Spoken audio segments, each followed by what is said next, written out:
Hello, Coach Andy. Hey, Eric. How are you today? Good. Good. You got to sleep in a little bit today? Oh, yeah. Yeah. Till what, 7? Yeah, 8 o'clock. Just before 8. Is that what you did? Just before 8 o'clock. 8 o'clock? Yeah. Well, Yeah. it's been a long summer. Yeah, Even though I don't know what summer it is anymore. The seasons are all mixed up right now. I know. It was a short summer, but a long summer.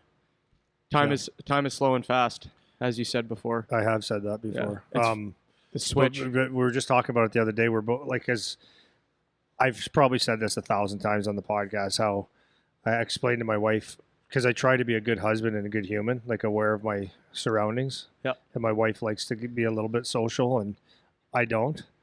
And it's because possibly, or a lot of it has to do with I'm around people all day, and not just around people, just trying to help fix, make sure everything's going well.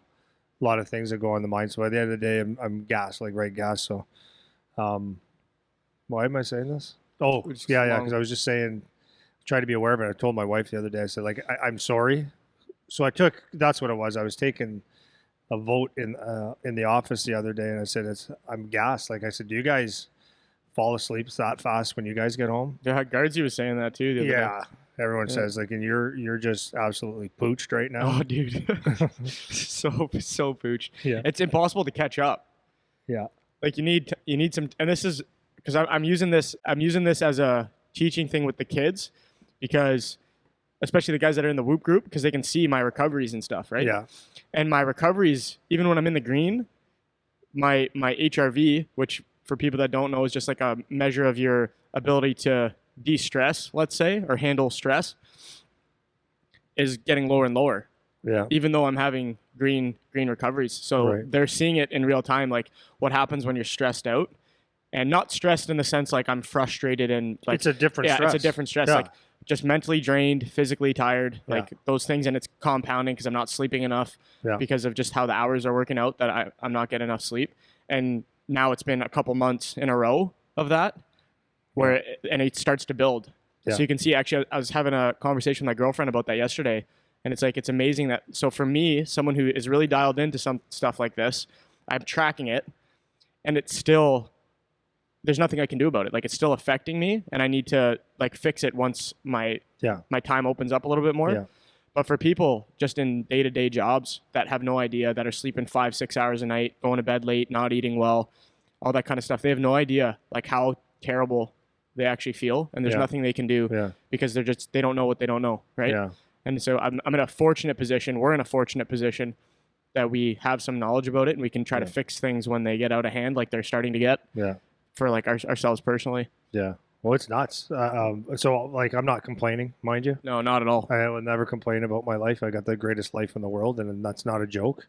But it wears you out. It's funny. It's like, no, I don't want to say that.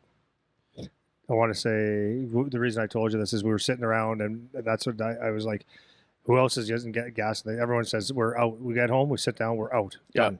So I was telling my wife that, and not complaining. But the thing is that, like, for the time that school was out, like, and things open since the COVID thing, we've been going like every day, all day, and you get tired. So we were laughing the other day how fast that changes. You go from, I just want to open up, I just want to work again, I just want to be normal, to once you get in the grind, it's just like, I just want a day off. Yeah, exactly. That's but then next week, right? Is it next week? Yeah.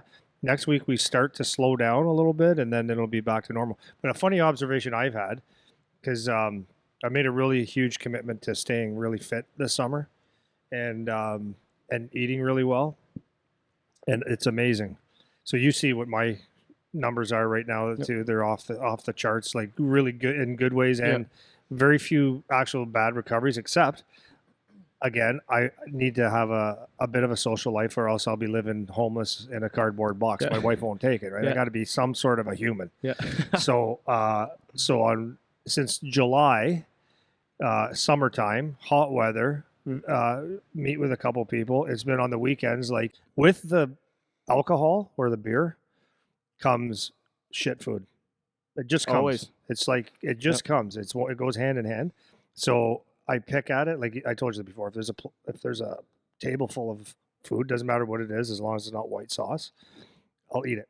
But anyways, just so in the last 3-4 weeks, my weight has only gone up like very, very insignificantly, like within a pound. But I feel like my body is like I'm built like a Pillsbury Doughboy. That's how I feel. Me too, man. Yeah, You for do? sure. Oh yeah. Well, you see my weight, right? Yeah. On the board in there, because I'm tracking with Charlie, because I like giving to show like I'm doing the same shit you're doing and watch what happens, kind of thing. Yeah. And you could see like when we first hit full swing, when was that? Middle of July. Yeah. Till now. No, early July. Early July till now. 1st of July. So I've ticked up 5-6 pounds.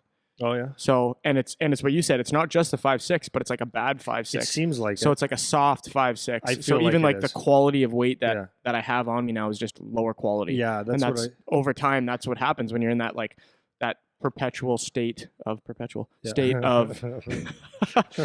of stress. Right. You can't come. And then to your point on the weekends, there's another thing I was saying to my girlfriend. If you're really like through the week, we're busy like we are, and then the weekend happens and you don't have the weekend to recoup, then you're even more behind the 8 ball when the next week starts, because now you're not starting fresh. You're starting like you need a recovery day on Monday. Yeah. That's what happened. That's what's been happening to me too. Like you're saying, the last few weekends, like there's social things going on, there's stuff we're doing, and you can't come back from it. You can't. And so it's like the busier you are, that's how important the discipline is. And maybe just to relate this to the hockey players, like you think in the season, or guys that are playing in college or whatever, when you're trying to juggle practices, workouts, school, whatever, and then you're going out and getting banged up Saturday night and Sunday because those are your days off. Yeah. And this is something that happened to me when I was in university. Not that I was getting super banged up on the weekends or anything, because I wasn't, but just the stress of like having to study and all that, it just rolls over and rolls over and rolls over. And over time, you can't make that debt up anymore, whether it's sleep or good eating or whatever. You can't dig yourself out of the hole. It's too deep. Yeah. Yeah. I'm amazed because I'm not trying to be a big shot here, but I think I'm actually more active than you right now. Right? Oh, for sure. Yeah. Okay. I didn't want to come across. No, like, for sure you are. Like, come on, man. Yeah. But like, so I have so my calories at the end of the day, according to my heart rate monitors and stuff like that, is I'm burning about 4,000. That's just burned calories. That's a lot of calories for a human being. Yeah, and not to call you old, but at your age, at your age too, that's an even bigger factor, right? Yeah, you're not you're not Charlie burning 4,000. No, exactly. So, yeah, okay, I see what you're saying. You know what I mean? Not like a lot of guys my exercise to be reading the paper with their feet up. Yeah, exactly, right? Yeah, going for a walk. It's like, no. And that's the other thing I was going to say too, and maybe like I know a lot of people that are watching, the parents, whatever, are probably teachers. And so if you're a good teacher, because some teachers are just like lazy and don't want to apply themselves to really focusing on the kids and helping. And I'm not saying that's anyone listening, but for teachers that are good teachers, that are like really good communicators and are really trying, giving full effort and full attention to as many kids as possible at a time, they would know like that mental drain of teaching, like how we're feeling, like in the gym, on the ice. But if you care, yeah. On top of that, then we add the physical element to our job too, where you're constantly moving, lifting stuff for you on the ice, skating and doing all that shit. Working out. The fact that there's a cost to caring is basically my moral of my story there. It's like if you actually care, it's extremely energy intensive. Yeah. Like in terms of brain power. And then for us, we had that physical element on top of that. So many teachers, like you come home at the end of the day and you're pretty gassed from just like the focus and attention on a bunch of kids. Yeah. Then add on that the fact that we're moving the whole day. Yeah. And you more than me on the ice, the stops and starts, the loud, even just the loud speaking, like having to yell, cold to communicate, cold, that kind of stuff. And that's even for me in the gym, like my activities, extra activity has dialed way down. Yeah, it's dialed right down. Right? That's why I was confident saying that. Yeah, my workouts are way more like not push the pace. And then through the day, it's just the walking around that I'm doing instead of like jumping in on this workout and like demonstrating like crazy every little thing and all that stuff. I'm putting more on the kids to be independent about it, because you just can't, there's only so much you got in the tank, right? Yeah. So the one thing I'm really excited about starting next week is to take my schedule from the craziness that it is right now and to and just to have like good, really nice workouts. And like I want them to last the way you want it, because I'm like jammed for time, but they're hard, and just dial back in. So at the end of the day, I think based from where I wanted to be this summer, I didn't get to where I wanted to be this summer, just the stress and shit, like you said. But I was up my perfect weight. I would say 2-3 pounds, And I don't think it's great pounds, but I know it'll come off like that next week. I'm looking forward to that too. The slowdown, so you can like spend more time to recover and spend time on yourself. Yeah. More, which is good. Yeah, the stress. You know what the other stress is? I didn't realize it. I hope I don't cry. I'm not. I don't know. Maybe I'll cry. You can cry. No, but so I didn't realize, because I'm pretty macho, right? Macho. So like You are. No, I know I am. No. But what it is I grew up protecting my brothers, protecting my mom in that environment. So I've always been raised, and it's reared its ugly head in different parts of my life, so that not my marriage was in trouble, but anytime my wife and I have gotten into serious arguments is because of me being overprotective and not like protecting her. So when at one point when my older business was like almost tanking, I wouldn't tell her. Sorry, honey, for airing our dirty laundry here. I wouldn't say it. I'd keep it from her because the way I grew up was like, just take care of it. Just take care of it. Just take care of it. So I'm not an emotional. I am emotional. Like that's not true. Yeah, you are. But I have this thing in my head that you can't hurt me. Basically, can't hurt me. Nothing was going to hurt me. So with my son getting drafted, it was like, is euphoria the right word? Yeah, happiness. Euphoric. Sick, Yeah, it's a good word. I know, and it's fluffy, and it's like not macho at all. Yeah. But I had the euphoria with him getting drafted, and seeing the happiness with him, and like, wow, things are going well, and how much they like him. It's all good stuff. And then I didn't really come to the realization how much he is possibly my best friend in the whole world. Like how much I actually really truly love him, and I disguised that thinking like my wife was kind of like early going, oh, he's going to move away. I'm like, he's going to be fine. Like he's in a good place, and he is. He's going to have good billets, which I'm certain he would have without us meeting them. Yeah. I did it. He'll be fine. And I went through all that stuff. And then last week we had to go up to Guelph to get his uniforms for school. It was the only way we could do it because he's got a big hockey ass and legs. And they said, just put his measurements online. I said, well, if I put those measurements online, you'd hack off a set of Huskies and at the knees and give it to him. So we went up there, and then he was able to skate with his assistant coach last week with a bunch of guys on the team and other teams.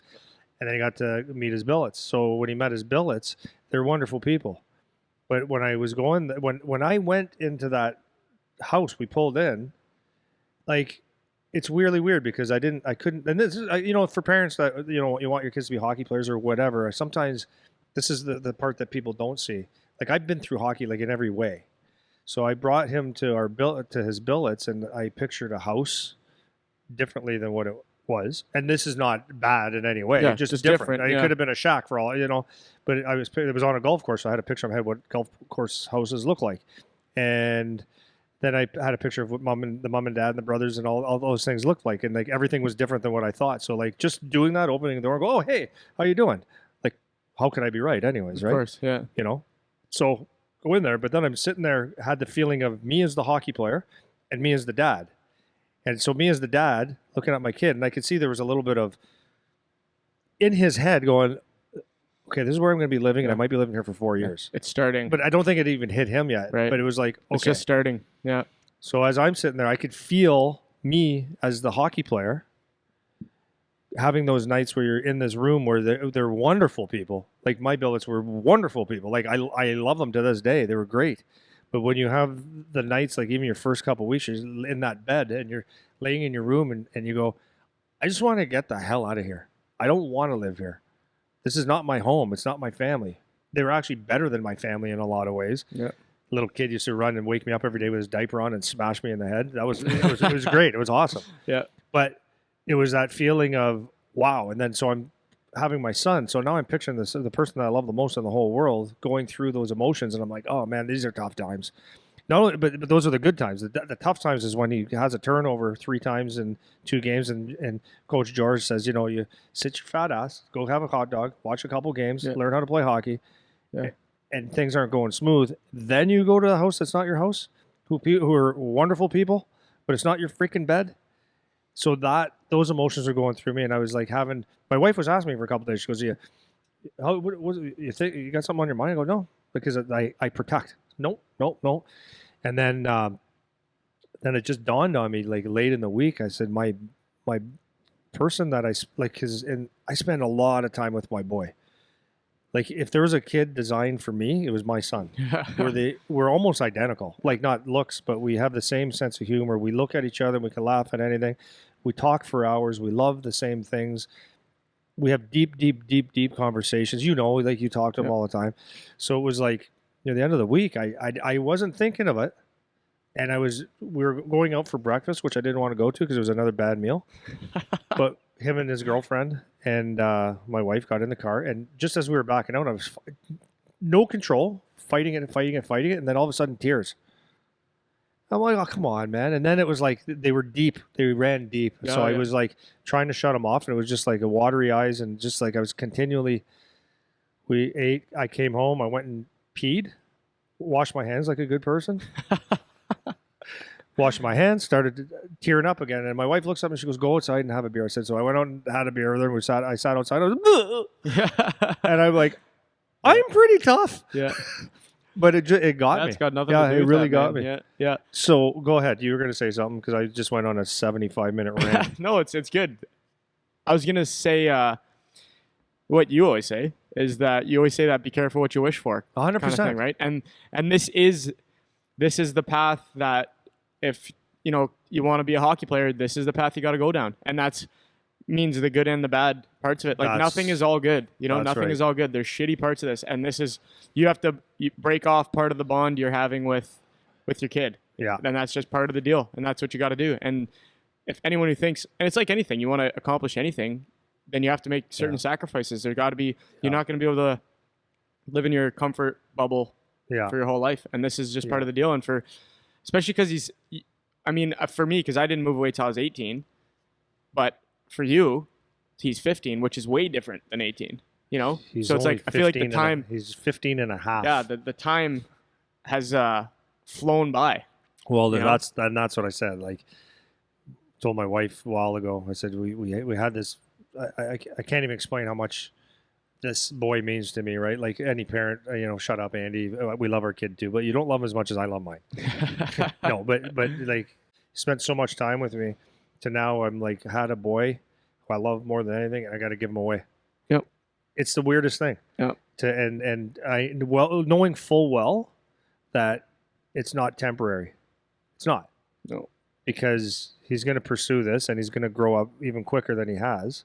So by the time he comes home next year at 16, will he be 16? Yeah, he'll be 16 and a quarter at the end of his season, maybe 16 and a half. He's going to be a different person. Not Way bad, different. But he's going to be more mature. Yeah. Dad's not going to be, we're buddies, but it's going to be a different person that's more mature, that sees what he's closer to his dream, and he's going to continue to work. And I'm going to be less and less important. He's going to live at home for 2-3 months a year. It's over, man. It's like, it's a weird thing, and I think that's what sucker punched me in the head the other day. Well, that makes perfect sense. And this was a Jordan Peterson thing that he was talking about with parents, the way that they raise their kids. He was saying that an issue that you can run into, and he said it was more common among moms because moms are the protectors and the nurturers, and not the protectors. They're the nurturers and the ones that provide, and they get that tight bond attachment to their kids in a way that men don't, obviously, because we don't have the kid. Yeah. But he was saying that what some parents will do is they'll try to keep their kid around as much as they can instead of letting them go out and figure out their life. Yeah. And that's actually a problem. For sure. Because the more you force your kid into dependence on you, the worse off they are in life. We have a 30-year-old baby. Exactly. And that happens a lot, man. Like we see some kids that have come and worked here. Yeah. Some kids that have been in the gym or that you've trained. It's 100%. Like you see these kids all the time where you can tell they've just been coddled their whole life. Yeah. No one's ever said no, and they've been given everything and haven't had to scrap for anything. And it's like, dude, you're 25 and you're acting like a child. Yeah. And that's not good either. No. So for the moms and dads, it's like a necessary evil. Like you have to go through that pain to let them go and let them figure it out. And it's not all like the moving away thing is probably the best thing that ever happened to me, even though while it was happening, it felt like one of the worst things because I didn't have a particularly great experience when I was away. Mm-hmm.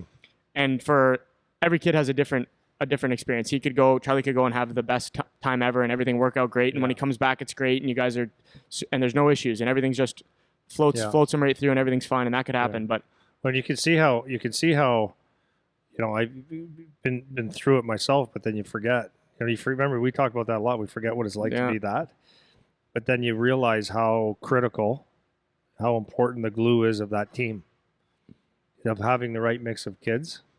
But that you understand why, like me and Paulie DiPietro are best friends from 16 years old. Can call each other at a moment's notice and we'll be there for each other like that. But you realize how important the glue is. So when they got drafted, there's a couple. Well, actually, him in the first couple round, him, Cam Allen, and Chase, who was a third rounder. They speak every day to each other, like because they know they're going to be buddies, maybe captains, but this is going to be their team in a couple of years. And they've been tighter than like shit and shovel. These guys, tight, and it's like it's that important because your family now becomes your team. So you hope you got good people around you, which these guys seem like it, and the leadership of that team makes a big difference on who they bring in. But you can see where lifelong bonds are built. This is removing myself from being a hockey player, but this is your new family because the guys that you're going to rely on, or the people you're going to rely on, and some of the closest people you're going to ever have in your life, going to be these guys that are going through the same experience you had 16, 17 years old. Yeah, and that's why you want to have like a certain maturity going into those situations because that can be a good or a bad thing, right? So this is what people don't understand for people that haven't, and I feel like it's hockey in particular too. Well, I'm going to say why. Take go. Why I think hockey is different. Yeah. Because I don't know another sport where at 16 you move away from home. Yep. But 16, the college sports are college. So when you go move away, you're going to probably be me and you, or you and I are going to have a dorm room together, not live with a family.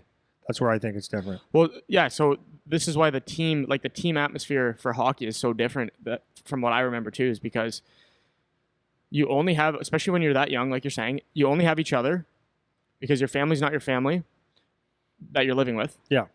And you go to the rink, and these are the guys that they drive you to school. You're in class together. You're at the rink together. You're doing everything together, and you're really young. Yeah. So you're growing up together. Yeah. Like you're going from 16 to 20 together, which is a lot different than when you go to school for like NCAA football, and you're 18 when you go to school. Or that's 19. That's way different. Or 22. Yeah. You're already basically not totally, but you're through so much of your maturing already. Very true. By the time you're 18, 19, 20. Yeah. And for hockey players that play in college too, like they go away at 20, but a lot of them will play in these junior leagues like USHL or whatever, and they're young when they're going to do that. Yeah. So I think that's one of the differentiators. A very good point. And the teams are a lot smaller than other sports, right? Like on football, you got a team of 40. Baseball, there's 30 guys or 40 guys on the starting roster. Yeah. There's so it's a way bigger group, so it's harder to have those tight bonds. But hockey, there's 20 guys, man. That's very true. So you got 20 guys, and you get tight with those guys. But back to what I was saying before is if you don't have a maturity about a good mentality developed or good attitude developed, like we've talked about before, and the guys that you end up relying on or getting tight with are bad news, which happens, then you could end up getting into some bad news situations because those are the only guys you have. Yeah.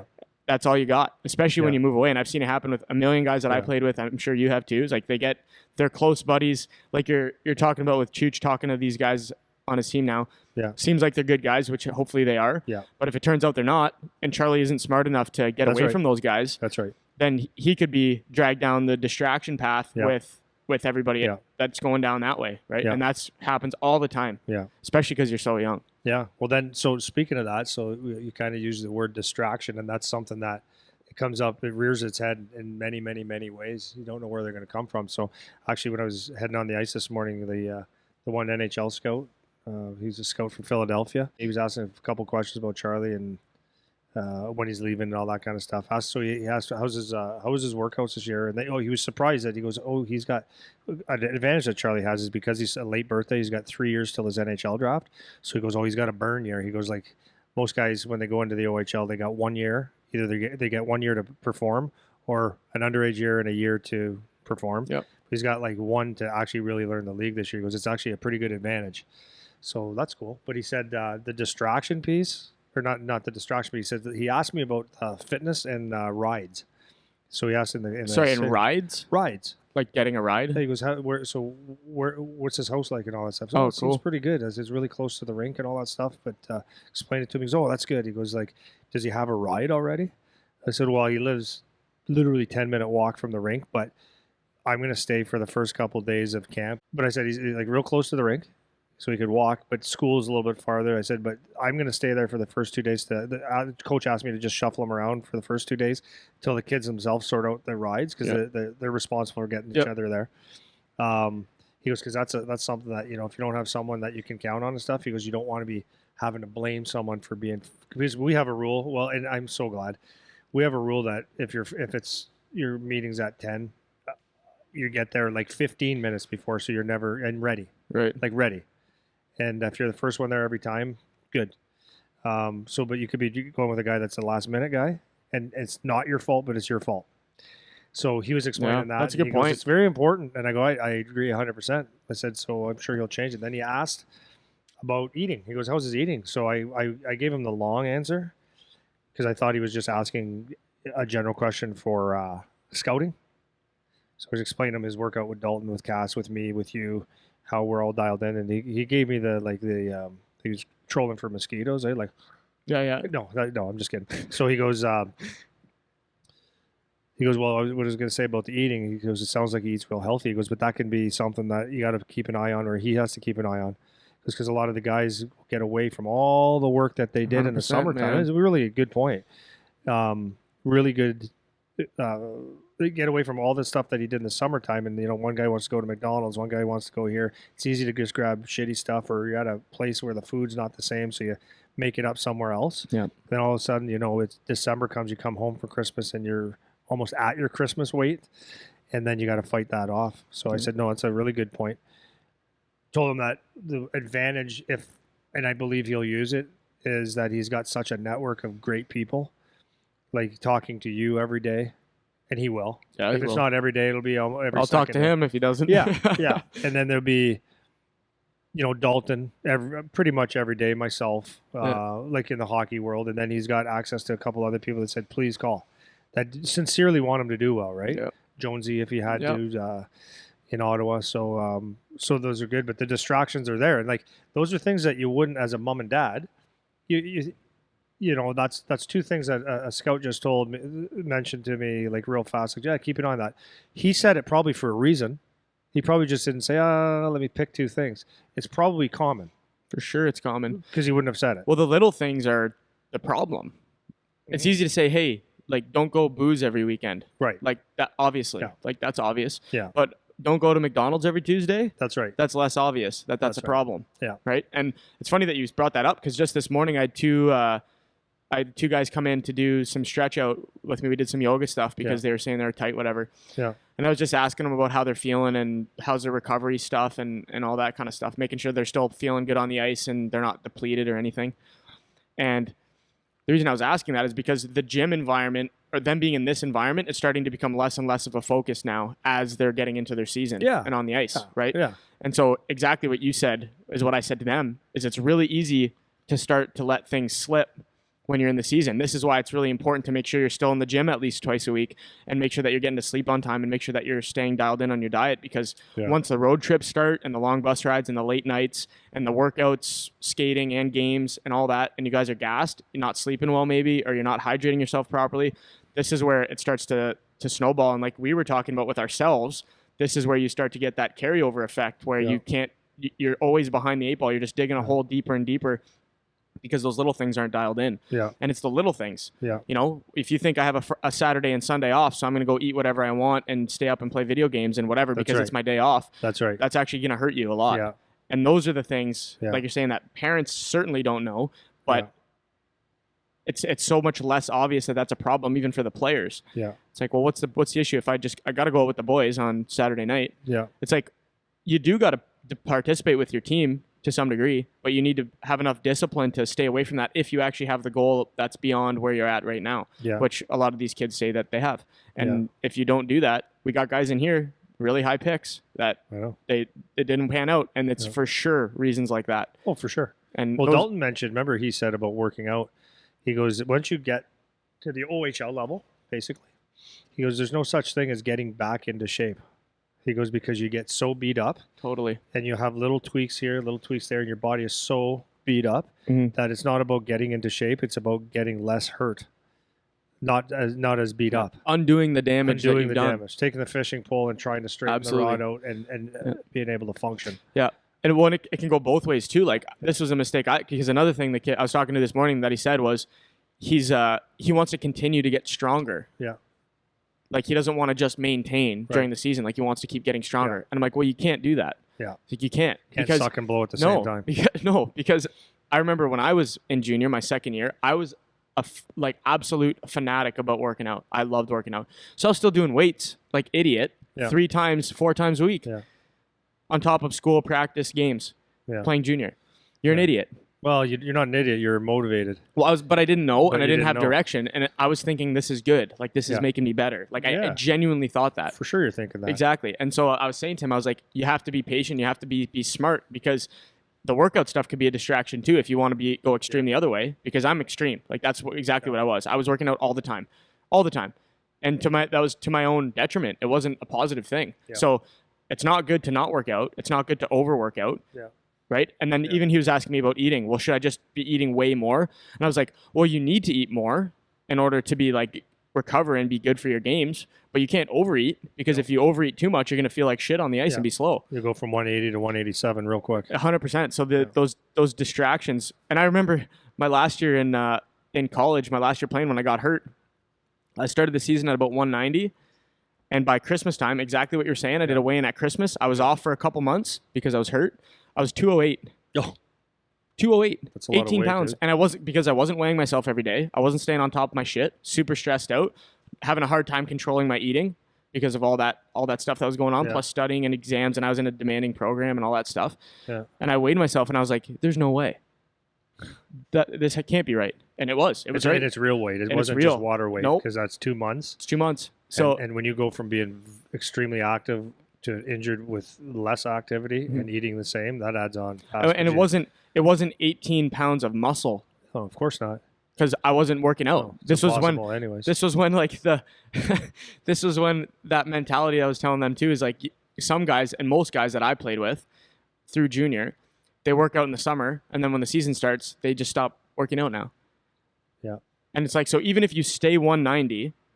Yeah, you got fluffy. Yeah, you're getting fluffy. Yeah. Even if you just maintain your weight, you're getting fluffy because you're not maintaining that conditioning in your muscles, right? Yeah.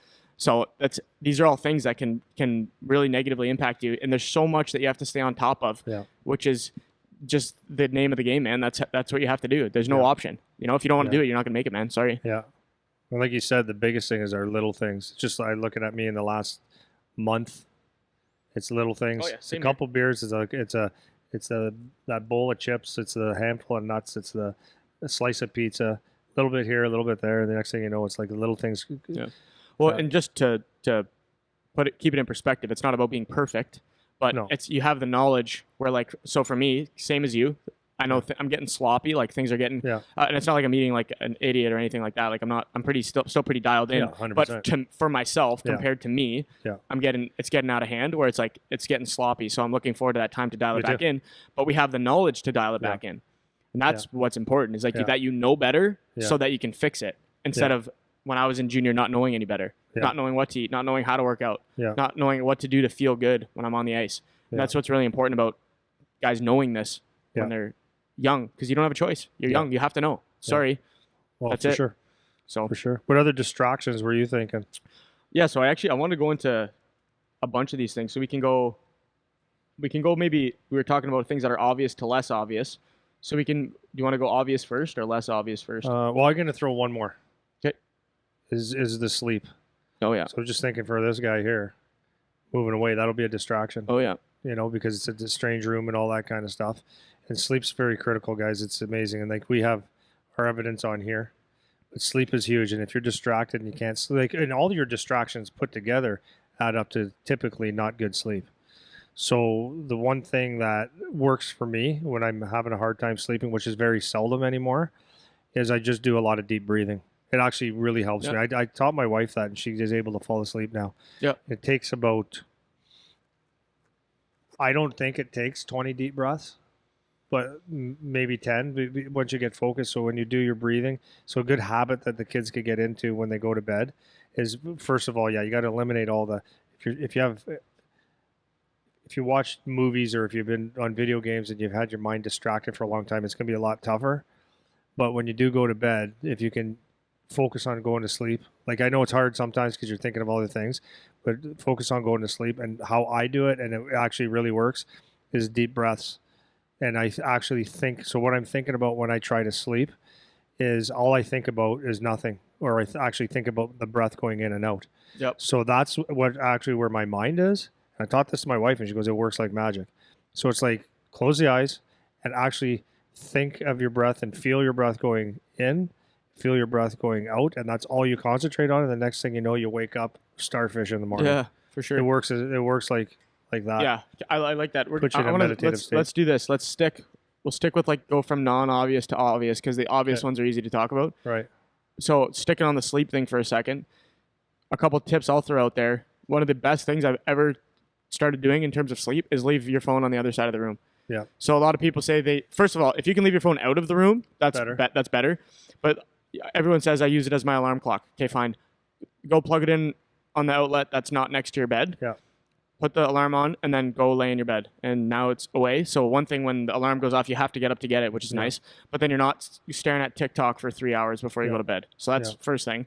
Easy tip. And it's hard to do because you want to look at your phone. Everyone wants to look at their phone. So it's hard to do. But that's one of the most beneficial things I did for my sleep was get the phone out of your face.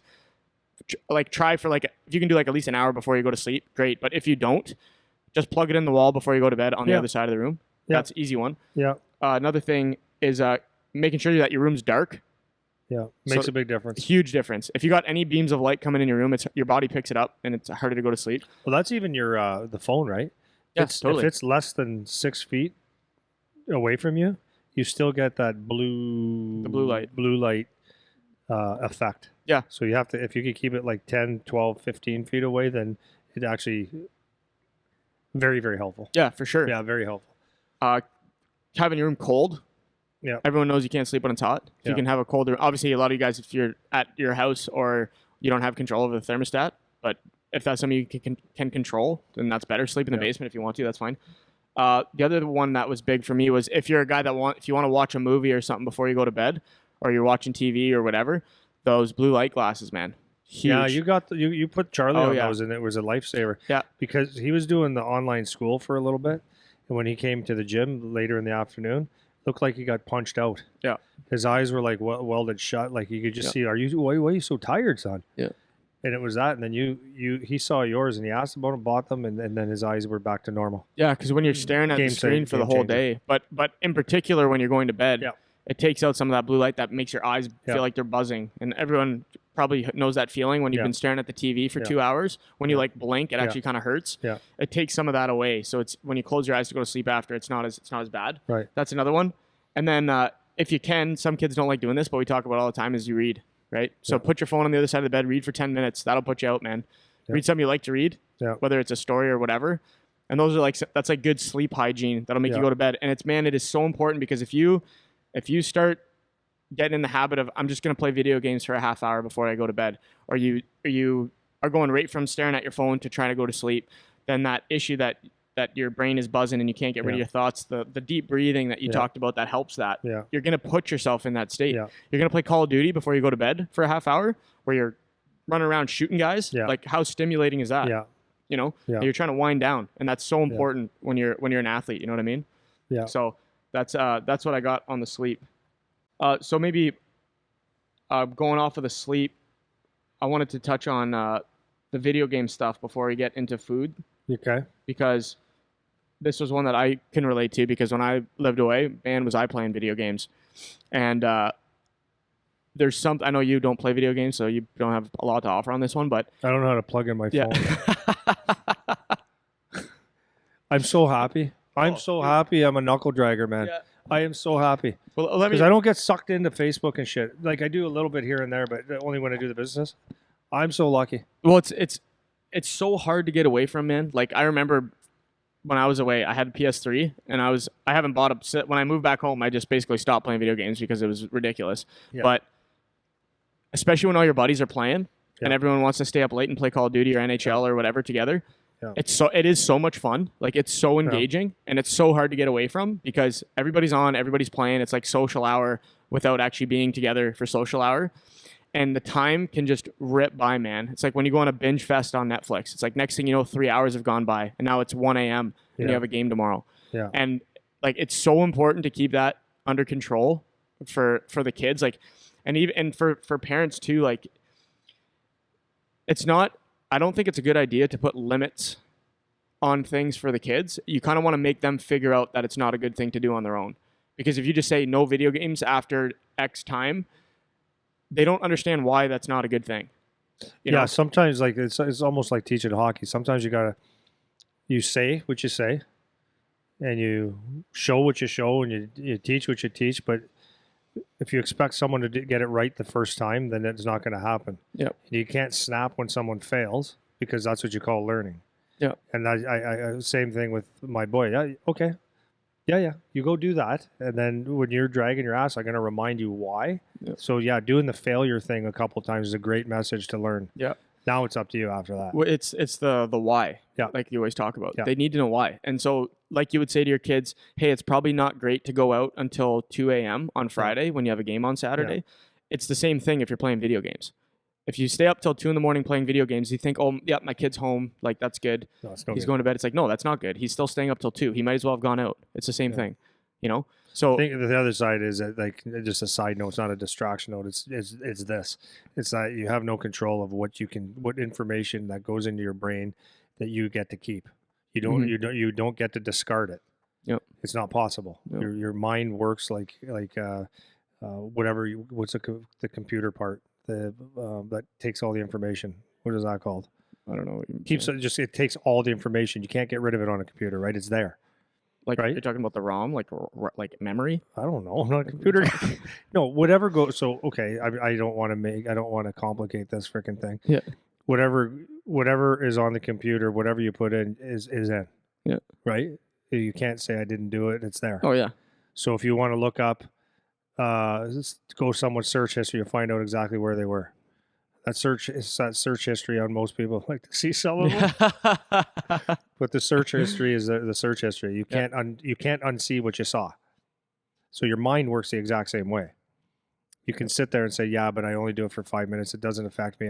No, it's there. So when you actually want to think of things, like the thing that's most on your mind or with the most that you feed your brain, it's going to be most available to you. Yep. So instead of putting good things or resting or whatever, you have a huge, vast amount of information on Call of Duty or whatever. And if that's what you want your brain to absorb and be your first go-to answer for everything, then it's you're not going to perform. Yeah, for sure. In any way of life. Well, and it's not. Was that a sentence? Yeah. Yeah. Okay. It was a sentence. That was good. Relevant? Yeah. Okay. Totally. As I spoke about it, I'm like, I don't know if it's relevant.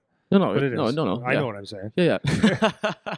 No, it's good, but it's not saying either that you can never play a video game. Nope. Like I know kids like playing video games. No. But the reason I went to that after the sleep thing is a lot of times that's what it's taking away from, right? Mm-hmm. It's taking away.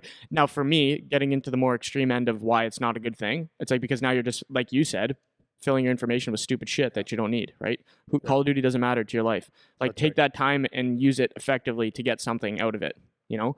And there's something to be said for, you know, have some like time to decompress and think about something else and be mindless and whatever. But generally, if you're playing video games for a couple hours every day, come on, man. Yep. Not right. So for the kids out there, like I know it's tough to do because I remember I was there and I liked playing video games a lot while I was away, especially because what else are you going to do? So keep it in perspective, and for the parents, like make them understand why this isn't a good thing. It's taken away from your sleep. It's like, do you care about hockey or do you care about video games? And they need to learn. But the problem is, and just as in the book I'm rereading, Sapiens. Yeah. It's a great book, by the way. Yeah. But they were explaining, like, it's that, is it the dopamine? It's when you get a rush of shit that you don't want, you really don't want, but you do. Is that you do things that you don't want to do and you eat things that you don't want to eat. Yeah, dopamine. And you know it's wrong, but you do it anyways. And in the book, it was explaining about food and how humans used to eat, you know, basically what was there. Kill an animal, eat a plant, have a nut and seed. You find out which one kills you, which one doesn't. Yep. Impulsive to feel good kind of Right. thing. Yeah. But sweets were so in such high demand that when someone's walking in the whatever, and a couple of the girls or a couple of the guys, cavemen, right, big hairy armpits and stuff. So when they walk in and they see a fig tree, it's a fruit tree and it's sweet, and they don't get that taste very often. Well, what they do is they gorged on it, right, and they wired basically humans so that when you have sweets like a fig tree or an apple tree or something, you eat it as much as you can, or else the bear will, or that animal will. So we've trained ourselves to, like, when we eat or we find something that we don't like, it's like overkill to make up for in case we never get it again. Yeah, 100%. And so as humans now, hockey players, whatever we are, we know that we can't drink or we shouldn't be eating that. But once you start, you can't stop, and it's like the same thing that happens with the video games and all these things. Yeah, it's that rush of pleasure that's actually pain. Yeah.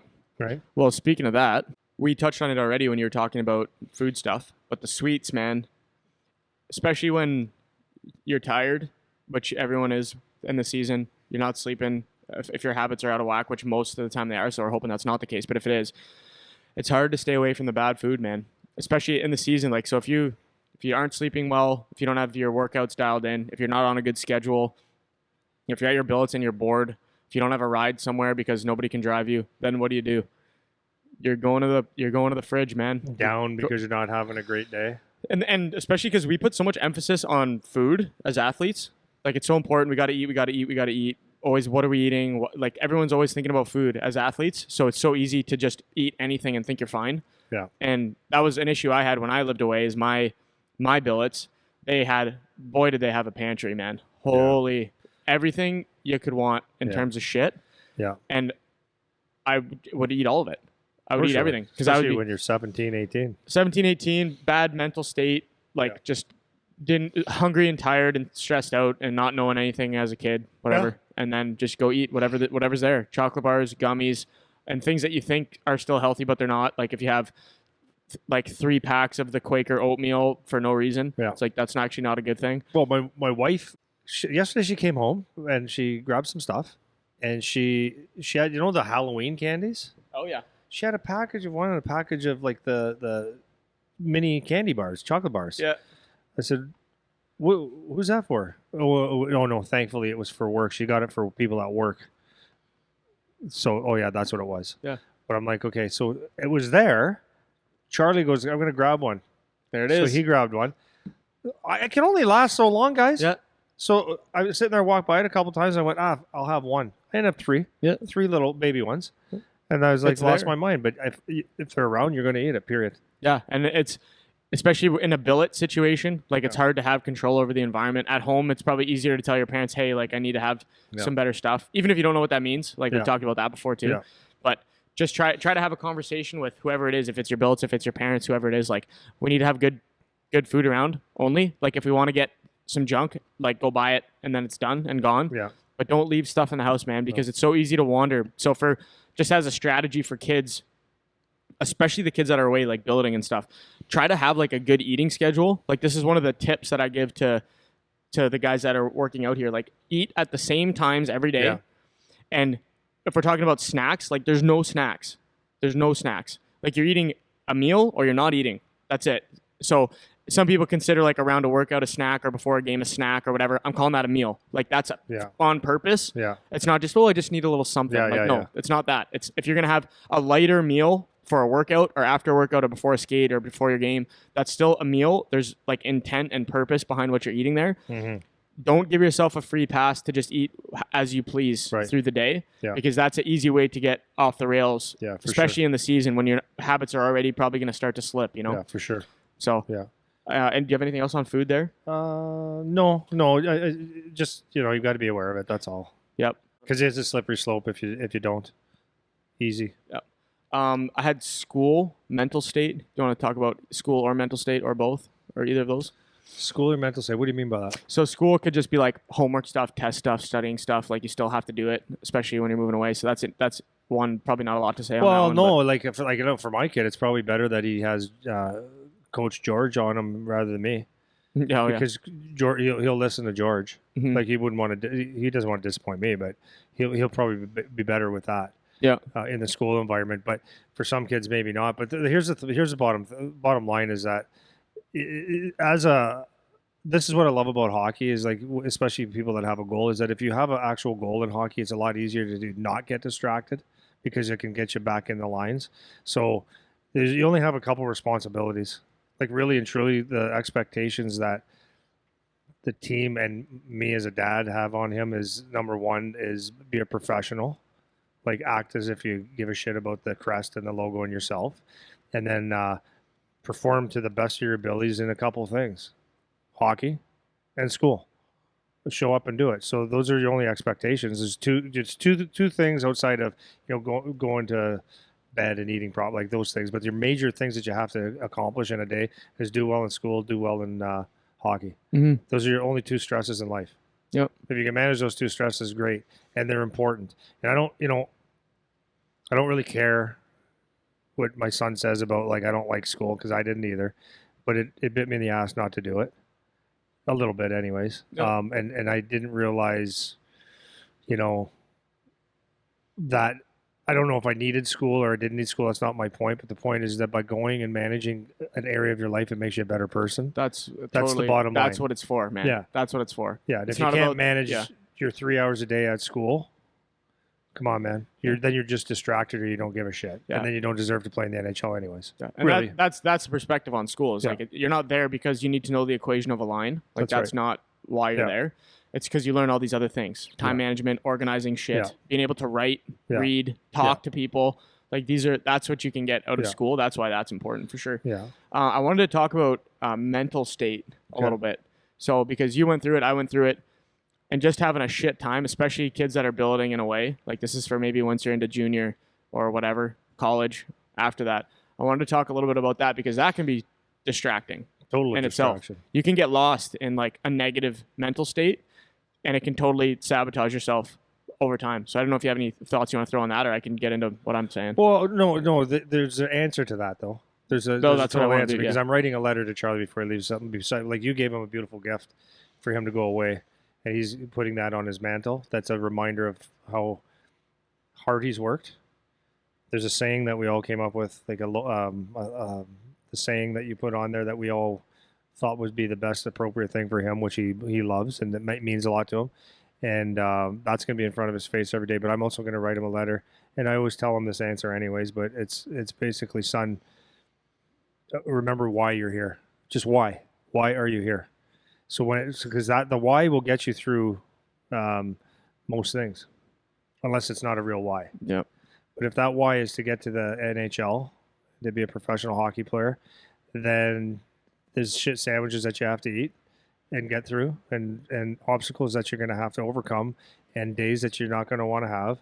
And the easiest thing to do when things get tough is to quit and pack it in and feel sorry for yourself and find excuses and fake an injury or whatever, all these different things that's the mental state that you go to. But the easiest thing to do to get yourself back is to say, why am I here? And you have to ask that question every day. You have to ask it all the time, because no matter what, no matter who you are, there are still days where you just want to go home and you just want to be with your dad or your mom and have a home cooked meal and get away from people that you don't necessarily know.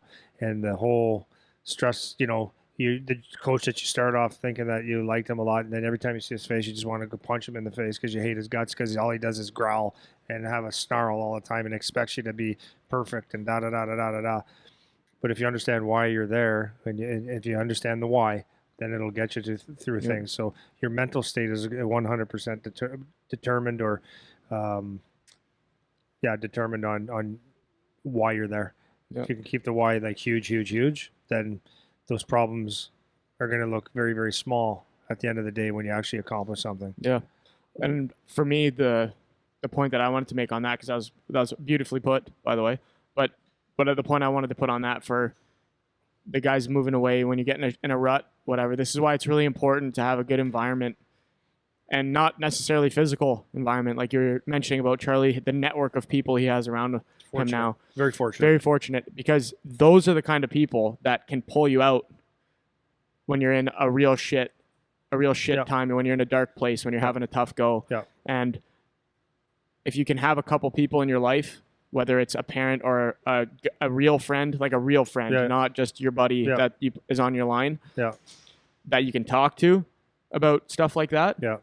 Those are the people that are going to be able to dig you out of the hole. That's right. And help you along. Because one of the things that I made the mistake of is I was always like you said at the start, it's to myself, just figure it out, like just deal with it, not talking to people about it, and I would take it on myself. Even when I was young, I was like that.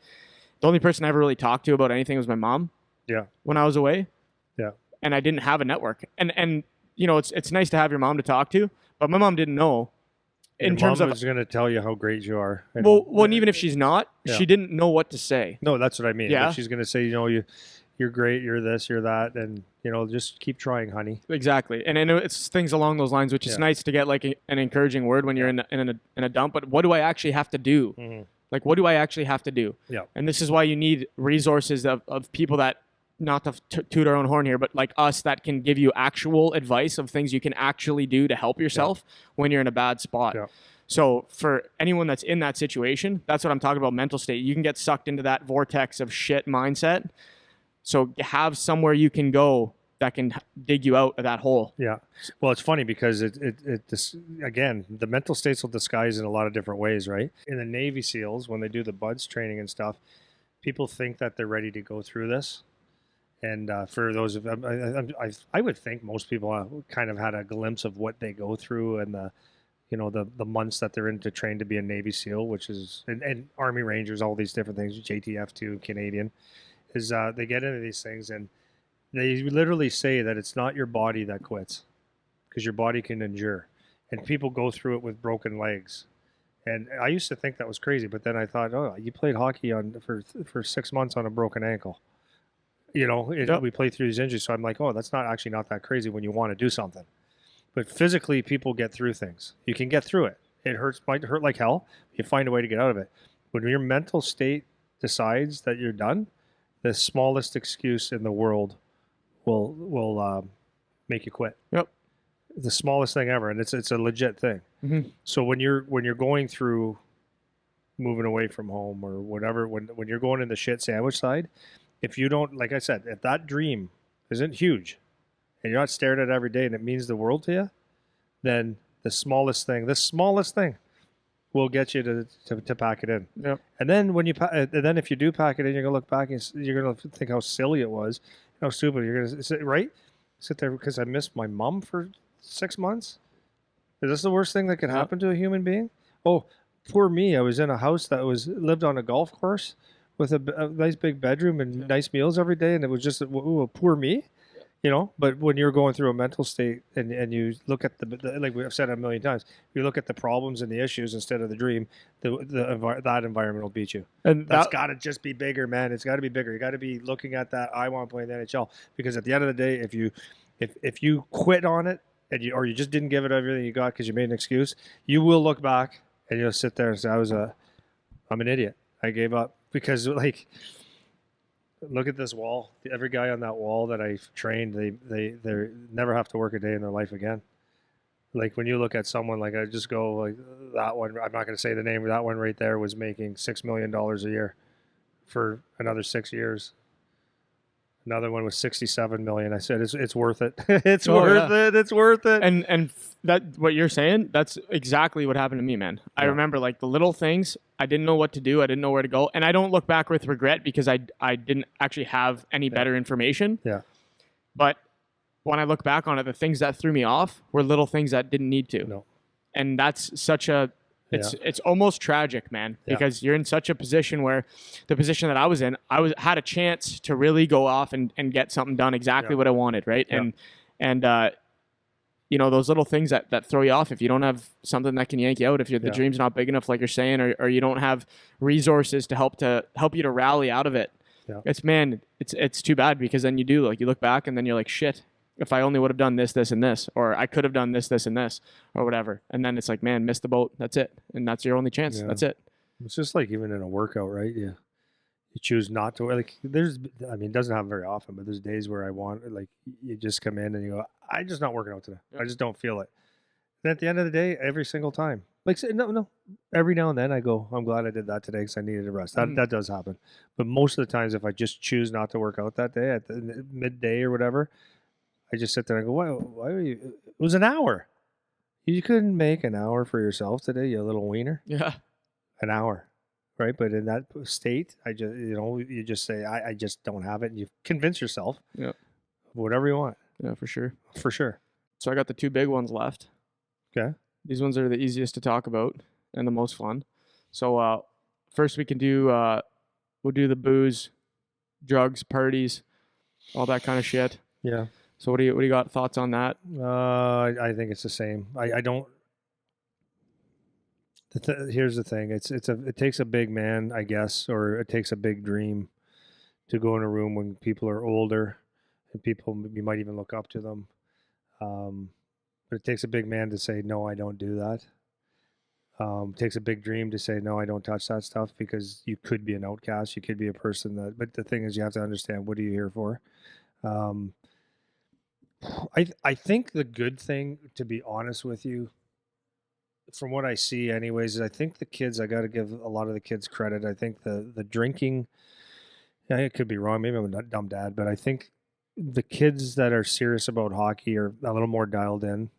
They just really are. They're just, in fact, I think it's gone maybe too far. With some of the guys is like, they don't know what chugging a freaking beer or a thing of tequila this high is like. They know what kale salad's like, which is good.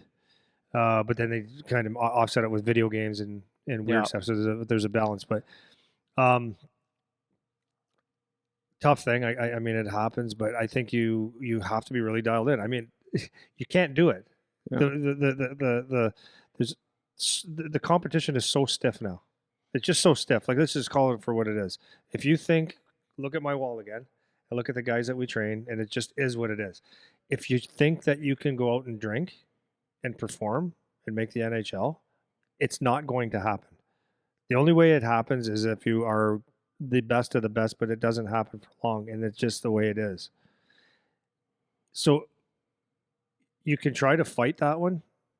It doesn't happen anymore. So the players are just way too good. So what's my answer to it? I don't know. I can't sit there and say, just here's how you solve that. But again, it comes down to, I want this so bad that I'm not touching it. That's the bottom line. If you choose to get into drugs, you're in the wrong. You should just go get a guitar, because hockey and drugs don't mix. It doesn't. Okay, so you might say, okay, nice little words there. If you look at NHL players that were really, really, really good, then all of a sudden they have a really sharp decline and their legs are gone. That's why it's drugs. Yeah, that's it. That's all. Alcohol gets you fat, and you can tell what alcoholics do. But the drugs, this is a fact. When you see someone that has a really good career and all of a sudden it just drops off like that, it's drugs. Yeah. So you can't last. Yeah, and for kids that are breaking into, especially in junior, because now the parties, the age differential is there now, right? Where you're 16 and you're with 20-year-olds that can drink and all that. And you do have to find a balance, because you also need to be part of the team, like we talked about before. So this doesn't mean that you can never go out with the boys and every Saturday night you have to stand and go to bed. Not at all. You have to find how can I be a part of this without hurting myself, without negatively impacting my long-term progress on this, And I think the key, honestly, to me, like one of the keys of that is being confident in yourself. Is like having the confidence to say, I'm going to come and hang out with you guys or not. But if I am, I'm doing it my way on my terms. And I don't care what you guys say. It doesn't matter what you guys say. I'm going to come out. I'm going to hang out. We're all going to have a good time, and that's fine. But you guys can do it your way, and I'm just going to do it my way. Yeah. And that's you have to be okay with that. Yeah. You can't like succumb to the pressure of, well, you're not a beauty, because don't worry about that. Like you can't afford to worry about it. I'll tell you, I said this before in one of the podcasts, is that when my first year in junior, I was looking around, and as a young guy, you want to fit in, and the guys that were the leaders on our team that year, a lot of them drank a lot of alcohol. And they did a lot of things that were alcohol, not bad stuff, but they drank a lot of beer and stuff like that. And you want to fit in. And you know what? You look at these guys that were first, second round picks in the NHL, and then they never made it. and the rap on them is because they're drunks. So it caught up to them. Yeah. It totally caught up to them. And, like when you're a young guy, you're looking at, you just got to, you said it really well. You got to know who you are, and you got to surround yourself with the right people. And when people start getting out of your bubble, you got to know. You just have to know that that's not going to end well. It's not. Yeah. You have to know that sticking to your guns and believe in what you believe, and that, maybe you're addicted to drugs. Maybe you're addicted to working out instead, or addicted to water. I don't give a shit, but be so focused on your goal and have it so big that stuff doesn't distract you. But the booze will get you. Yeah. It will just get you. You cannot perform. Wear this. I'll tell you. Here's how you do it. Wear this for a month, and you're going to see every time you go to bed late, and you're going to see every time, like if you do have booze in your system, you're going to see and junk food. You're going to see that your body doesn't function. It'll tell you right away. Yeah. And there's not a sugar detector in here. It just goes. It works with your body, and it just tells you. It tells you the truth. Yeah. But it's a really hard thing because first of all, you have parents. Some people think that if they let their kids drink in front of them, so if they want to have a beer. I'm not a fan of that because I feel like so the argument is, well, if he drinks in front of me, he's not going to drink away from me. Oh, really? You don't think so? Yeah. I think totally he's going to drink when he's away from you. So I have no tolerance for it. Do I say, hey, Charlie, you want a sip? Yeah, I'll give him a sip of beer, like whatever. And maybe that's wrong. Maybe that goes against the grain for me. But I feel that if I am not a good example of it for him, then why would he listen to me anyways? Yeah. So the parenting piece is a huge piece to that. Yeah. Right? Like it's okay for him to have 2 beers or 3. And what's the limit? If you can have 1, how many? Yeah. Why is 2 bad? Why is 3 bad? Why is 4 bad? Why is a case bad? Yeah. So I think at home, it starts at home, 100%.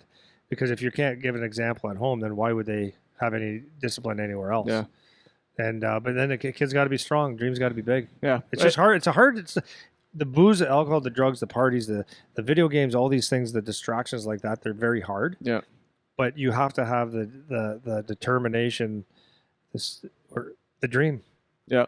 That's what it comes down to. And that's why the environment, man, we keep coming back to it. Controlling your environment is such a huge piece because if you're around guys that are okay with going out and having a beer, one, and stopping, then that's different than going around with the party animals that, so keeping your circle is important. But the other thing is that if you step back as an athlete, a serious athlete, and look at the guys and I've said this to Charlie, I said that you got a couple of friends that they're going to have a party. What happens at the party? He goes, oh yeah, they drink, they do this, this, this, and this. So why do you think they do that? And he goes, well, because what do they have to lose? I said, exactly. Yeah. So for you spending 5 hours or staying up till 2 o'clock in the morning drinking and hanging out with people, you're going to be tired. But you got to perform the next day, even if it's just the gym. Yeah. You have to perform. If you don't perform at the gym, that's going to bite you in the ass for 2-3 days. What do they have to lose? Yeah. Nothing. They can sleep until 12. Yeah. They can sleep until 1. They could do it again the next day. It doesn't matter. Yeah. So the consequences of doing it, all you have to do is step back, detach yourself, look at yourself. Who's bugging me to do this? Why are they doing it? What's the consequences? It helps. Yeah, totally. Well, I know you gotta. I gotta get on. I'm rushing here, but I wanted to touch one more real quick, and that's girls. Yeah. Of course. I'm gonna start with one thing that you said, because most of the time, people talk about girls like it's a negative thing. Yeah.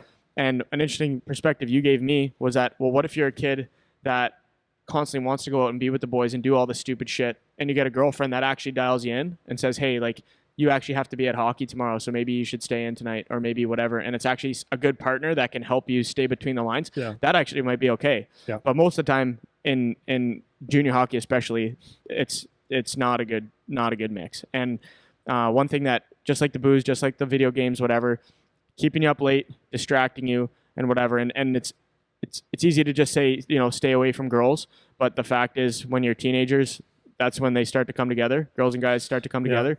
And that's another one of those things that you have to be able to balance, and you have to just be confident in yourself and how to deal with girls like that. You know? Well, again, I think a lot of it has to come down with parenting. I do, man. I do. You're going to impose values on your kids, and I've taught my son. Okay, so to go back to the original question, is having a girlfriend good or bad? Is chasing women good or bad? And you can make an argument for both. Yep. You really could. Exactly. If you have a girlfriend, then you're tied down, and then you're going to be distracted because you're in love, and you're going to want to spend time with her, and you take away from your hockey. Yeah and no. But then if you want to be a hound dog, because we all have testosterone and that's what we're built for. I like in the evolution's biggest role. That's what we're here for. Yeah, is to find girls and boys and girls and eat. That's where and to live. So to say that you shouldn't be hornier than a two-peckered billy goat as a 16-year-old boy, no, it's just not true. But it's how you manage that, and so I think it's very, very important. And maybe some of my buddies listen to this. No, they'll agree now, but they would probably laugh saying, "You're not cool." Like, it's not a cool thing. But I'll tell you, I had a girlfriend when I was 16 years old. I had her for 2 years, almost my whole junior career. It's like 3 years almost. And the great thing about her, she was a good person. And I came to my own conclusion how I was going to treat girls. I thought they were humans, and I think you should treat people properly. So I felt like all the things that treating properly encompasses, I tried to do the best I can. Respect, love, I guess, all that stuff. Yeah. So when I had her, it was good, and she treated me the same way. Yeah. So I felt like she also understood that I had to play hockey, and that was my number one love, and that was my number one thing that I had to do, and she supported it. Yeah. Did I marry her? No. She was a great girl though. And I wouldn't change that. So the alternative was that I'd go chasing girls every single day, every night, and that's a bigger distraction to me, because now you go out and you go, okay, what kind of where's the chicks? You forget about things. So, anyways, I think from at home, if you teach your kids to treat women properly, and then when you find someone that you find someone that has the same goals and ideals, then I think you're in a good spot. Yeah. So I don't think girls are bad at all. I don't think you should necessarily just go and marry the first one you meet either, but I think that you should, as a hockey player, they could be very supportive, but they have to be supportive. This is I was just going to say. So you have to, that's what I'm saying. Have a brain about the values and the brain. Yeah, you have to sit there and say, like, so Charlie, and he's got a girlfriend. He's been dating her for a while now. And at first, the first time she came over to my house, funny enough, I had a cut off shirt and I sucking a beer back on the barbecue. And I gave her the furry eyeball the whole time. No, I don't mean to, but I have no choice. It's just my protective, dad in me, because I don't want anyone messing. And I don't like anyone dating my kids anyways. And even when they're married, you better be good to them, because if you get divorced, I won't like you again anyways. But anyways, she came over and it was like, but she was so nice. Okay, she's nice. She has a hobby though. She does horses. She rides horses, and she's as active and focused as Charlie is in hockey. So they have goals. They understand each other and are supportive of each other. And birds of feather flock together. Yeah. So I'm good with it. I think just to wrap up, because I know we got a hard stop. The moral of the story is, with all the distraction shit, you got to have a brain, man. It's not you can't do this, you can never do this. No girls, no booze, no video games. You can never have a bad thing to eat. That's not what it is. It's you have to have a brain and a dream and a goal. And that's what it is, man. And then you can make good judgments and make good decisions about that, right? So I think that's good. We'll leave her there. Yeah, I got to go. I got to hit the ice like 5 minutes away. So. Okay.